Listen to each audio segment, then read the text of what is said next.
the United States of America will once again take on the task of renewal and restoration, driven by a vision of a future as proud, as sovereign, and as vital as our civilization's past. And while we are prepared, if necessary, to do this alone, it is our preference and it is our hope to do this together with you, our friends here in Europe. For the United States and Europe, we belong together. We do not seek to separate, but to revitalize an old friendship and renew the greatest civilization in human history. What we want is a reinvigorated alliance that recognizes that what has ailed our societies is not just a set of bad policies, but a malaise of hopelessness and complacency. The alliance that we want is one that is not paralyzed into inaction by fear. Fear of climate change, fear of war, fear of technology. Instead, we want an alliance that boldly races into the future. Múnich, Alemania. La conferencia de seguridad más importante del mundo. En la sala, presidentes, primeros ministros, generales, diplomáticos. Lo mejor de Occidente reunido esperando respuestas sobre Ucrania, sobre Rusia, sobre el futuro del planeta. Y sube al podio Marco Rubio, secretario de Estado de Estados Unidos, el hombre que representa a la superpotencia más poderosa de la historia humana. Europa contiene la respiración. ¿Qué dirá? ¿Habrá paz? ¿Habrá compromiso? ¿Habrá claridad? Pausa dramática. Rubio abre la boca y dice: no sabemos si Rusia habla en serio. Efecto de sonido, record scratching. Así es, amigos. El diplomático número 1 de Estados Unidos acaba de admitir públicamente que después de 4 años de guerra, miles de muertos y billones gastados, no tiene ni puta idea de lo que quiere Putin. Bienvenidos a la geopolítica de 2025, donde no lo sabemos es una declaración oficial. Para entender lo que pasó en Múnich, necesitan conocer el escenario. El contexto. Ucrania lleva casi 5 años en guerra con Rusia. Cientos de miles de muertos en ambos bandos. Europa está agotada de enviar armas y dinero. Trump amenazó con anexarse Groenlandia hace 2 semanas. Sí, en serio. Los europeos no saben si Estados Unidos sigue siendo aliado o competidor. Los jugadores en la sala. Líderes de la OTAN que acaban de aceptar gastar 5% de su PIB en defensa, el doble de lo anterior. Ursula von der Leyen tratando de mantener unida a la UE. Mark Rutte, secretario de la OTAN, intentando que nadie se mate. Marco Rubio, enviado a calmar las aguas después del tsunami Trump. Es como una cena familiar de Navidad donde el tío borracho, Trump, insultó a todos la semana pasada, y ahora mandan al primo diplomático, Rubio, a arreglar las cosas. Spoiler, no va muy bien. El momento que cambió todo. Rubio, cita textual. La buena noticia es que se han reducido los problemas que hay que afrontar para poner fin a esta guerra. La mala noticia es que se han reducido las cuestiones más difíciles de resolver. Traduzcan eso al español normal. Hemos eliminado los temas fáciles. Ahora solo quedan los imposibles. Es como ir al médico y que te diga: la buena noticia es que ya descartamos las enfermedades menores. La mala noticia es que solo quedan las terminales. Gracias, Marco. Muy reconfortante. Y luego viene la bomba. Rubio. No lo sabemos. No sabemos si los rusos se toman en serio el fin de la guerra. Dicen que sí. Dicen que sí. Esa es la frase clave. El secretario de Estado de Estados Unidos básicamente dijo: Putin nos prometió que quiere paz. Pero, ¿quién sabe? Quizás miente. Quizás no. Veremos. 4 años de guerra. Miles de muertos. Y la respuesta oficial es veremos. But we cannot ignore that today, on the most pressing matters before us, it has no answers and has played virtually no role. It could not solve the war in Gaza. Instead, it was American leadership that freed captives from barbarians and brought about a fragile truce. It has not solved the war in Ukraine. It took American leadership in partnership with many of the countries here today just to bring the two sides to the table in search of a still elusive peace.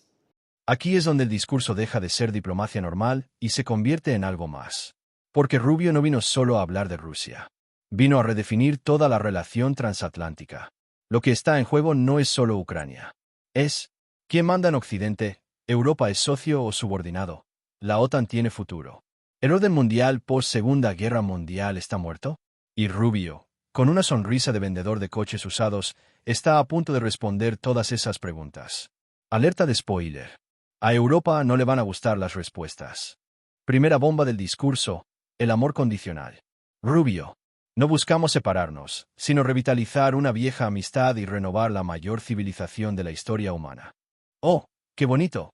Casi me emociono. Pero esperen. ¿Qué más dijo? Rubio. Queremos una alianza que no se vea paralizada por el miedo. Miedo al cambio climático, miedo a la guerra, miedo a la tecnología. Traducción. Europa. Dejen de preocuparse por el planeta que se derrite. La guerra en sus fronteras. Las redes sociales que destruyen democracias. Porque para Trump, esos miedos son debilidades europeas. Es como ir al psicólogo y que te diga, tu problema es que tienes miedo a las cosas que te pueden matar. Supéralo. Gracias, Marco. Muy terapéutico. Aquí viene la parte incómoda. Muy incómoda. Rubio. La inmigración masiva es una crisis que está transformando y desestabilizando sociedades en todo Occidente. Debemos recuperar el control de nuestras fronteras. Esto no es xenofobia, no es odio, es un ejercicio fundamental de soberanía. Suena razonable, ¿no? Control de fronteras. Soberanía. Palabras bonitas. Pero, Marco Rubio es hijo de inmigrantes cubanos. Sus padres llegaron a Estados Unidos buscando una vida mejor. Y ahora él, desde el podio más importante del mundo, dice que la inmigración es una crisis que desestabiliza sociedades. Es el clásico, yo llegué. Ahora cierren la puerta. Y no solo eso. En diciembre, la administración Trump usó la frase borrado civilizacional para describir lo que le pasa a Europa por recibir inmigrantes. Borrado civilizacional. Suena a algo que dirías en un foro de extrema derecha a las 3 de la mañana, no en un documento oficial de seguridad nacional. Pero aquí estamos. En 2025. Donde eso es política oficial estadounidense. Ahora viene el giro.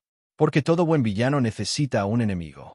Y Rubio encontró el suyo, las Naciones Unidas. Rubio.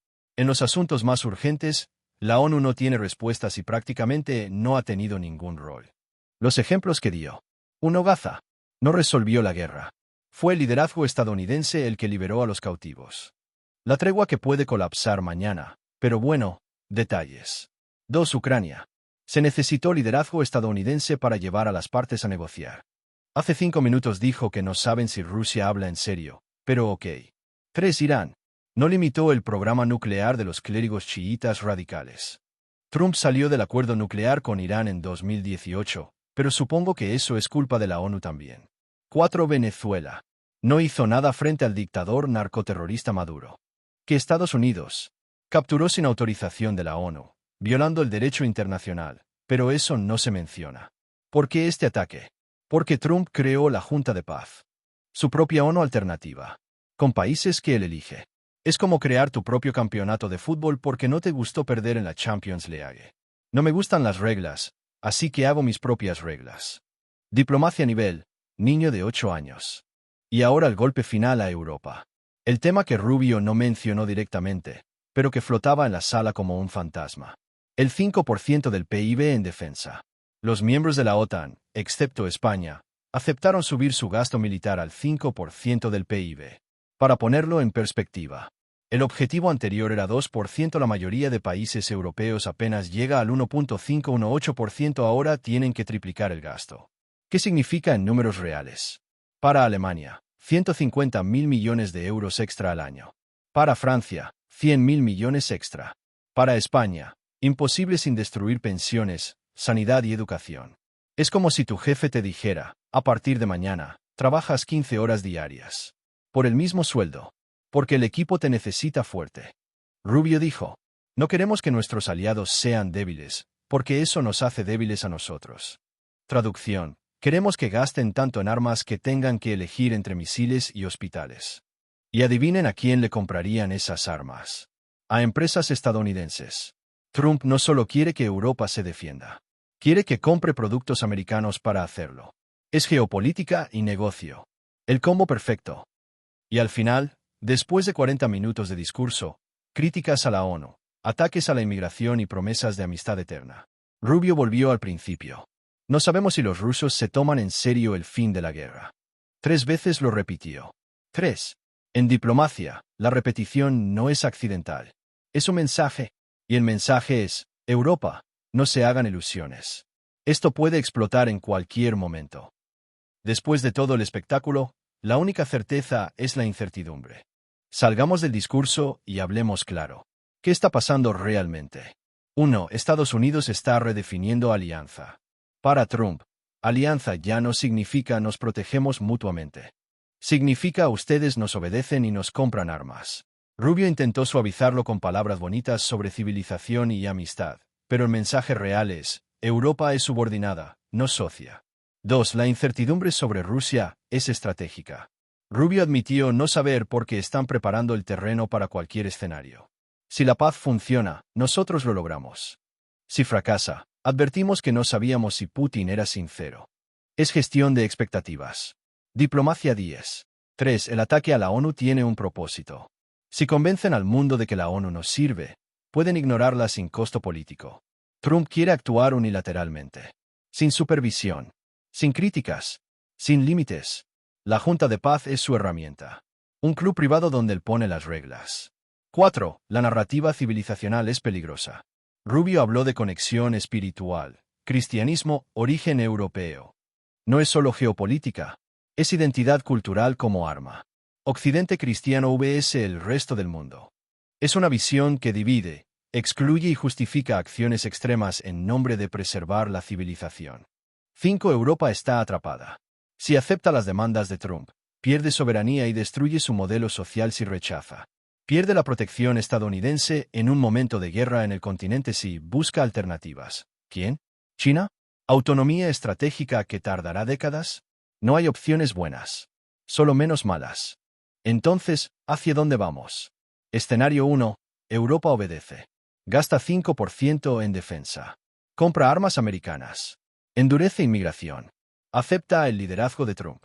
Resultado. Sobrevive, pero deja de ser Europa como la conocemos. Escenario 2. Europa resiste. Busca autonomía estratégica. Se distancia de Washington. Construye su propia defensa. Resultado. Décadas de transición vulnerable mientras Rusia mira con interés. Escenario 3. Todo colapsa. La OTAN se fragmenta. Cada país por su lado. Rusia aprovecha el caos. Resultado. El fin del orden internacional post-1945. Escenario 4. Milagro diplomático. Ucrania y Rusia firman la paz. Trump se calma. Europa respira. Resultado. Ja. Perdón, es que este escenario me hace reír. La realidad es que probablemente veremos una mezcla incómoda de todos. Algunos países europeos se alinearán con Trump. Otros resistirán. La OTAN seguirá existiendo, pero debilitada. Y Rusia observará buscando grietas que explotar. Porque así funciona la geopolítica, nadie gana completamente, nadie pierde completamente, y todos sufren parcialmente. Marco Rubio subió al escenario de Múnich con una misión imposible. Calmar a Europa mientras Trump la insulta. Prometer alianza mientras la redefine unilateralmente. Hablar de paz mientras admite no saber si funcionará. Defender soberanía siendo hijo de quienes la buscaron cruzando fronteras. El discurso fue un ejercicio de contradicciones envueltas en retórica bonita. Y lo peor es que funcionó. Porque nadie se levantó y se fue. Todos aplaudieron educadamente. Todos fingieron que era diplomacia normal. Porque cuando no hay alternativas, hasta no lo sabemos suena a respuesta. Europa escuchó. Asintió. Y probablemente salió de la sala pensando lo mismo que ustedes ahora. ¿Qué demonios acaba de pasar? Bienvenidos a 2026.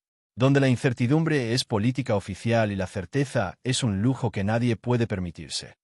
¿Qué piensan ustedes? ¿Rubio está siendo honesto sobre Rusia o prepara el terreno para culpar a Putin cuando todo falle? ¿Europa debería obedecer a Trump o buscar su propio camino? Déjenlo en los comentarios. Y si este análisis les ayudó a entender lo que realmente se dijo en Múnich, más allá del lenguaje diplomático, suscríbanse. La geopolítica no es lo que dicen los políticos. Es lo que no dicen. Nos vemos en el próximo vídeo. Y recuerden, cuando un diplomático dice no lo sabemos 3 veces, probablemente saben mucho más de lo que admiten. Solo que no les conviene contarlo.